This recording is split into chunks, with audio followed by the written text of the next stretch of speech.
Ang programang ito ay rated SPG. Striktong patnubay at gabay ng magulang ang kailangan. Maaaring may masiselang tema, lengguwahe, karahasan, sexual, horror o droga na hindi angkop sa mga bata. Dahil nga sa narinig dito ni Carlos, itong nag-uusap si Annalyn at Doc Lendon na may kinalaman nga itong si Zoe dahil siya lamang ang huling nakakasama dito ni Lolo Pepe. Kaya naman nung marinig ito ni Carlos ay agad itong nilapitan at ipinagtanggol naman niya itong si Zoe. Sinabi niya na paano nakakasigurado itong si Annalyn na si Zoe nga daw ang kasama dito ni Lolo Pepe.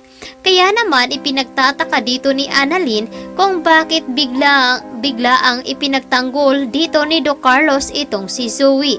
Kaya naman hindi nakatiis itong si Carlos dahil nag-aalala na rin siya sa kanyang anak. Tinawagan niya itong si Zoe at agad niya itong pinapunta doon sa stage.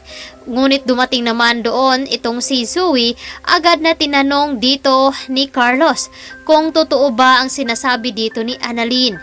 Sinabi rin dito ni Carlos na kakampi daw siya dahil siya ang ama nito.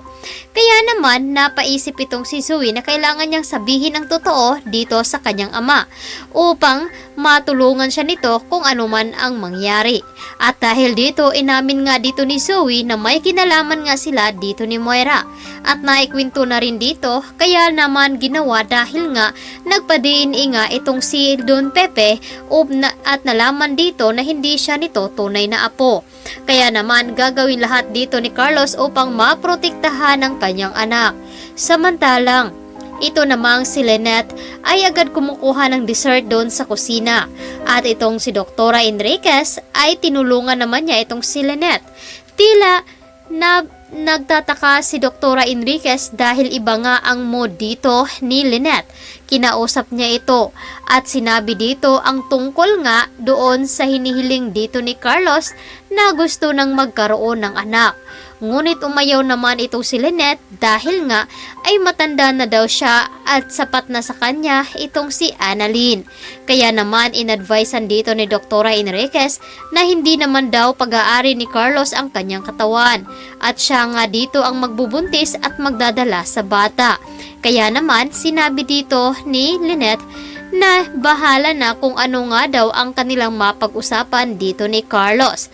Kaya naman agad na tumawag itong si Annalyn kay Lynette upang ibalita dito ang tungkol sa pagkawala dito ni Lolo Pepe. At ginawa nga dito na si Moira na naman ang magiging suspect. Kaya nung marinig ito ni Carlos ay agad niya itong tinanong. At bigla ngang nagpatulong itong si Lynette na iligpit ang mga kalat doon sa kusina. Ngunit nagpaalam din itong si Carlos na pupunta ng stage dahil nga marami daw siyang gagawin. Kaya mag-isa na lamang itong si Lynette. Samantalang, agad naman sinundan dito ni Giselle at RJ itong si Moira. Walang kaalam-alam ito at malayo na nga daw ito sa lugar doon sa Maynila.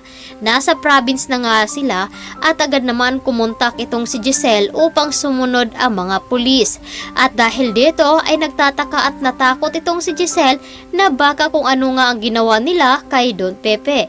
Kaya naman dito natin aabangan bukas kung ano nga ba ang mangyayari dito kay Don Pepe at kung maabutan pa nga ito ng mga pulis. Dito lamang sa Abot Kamay na Pangarap.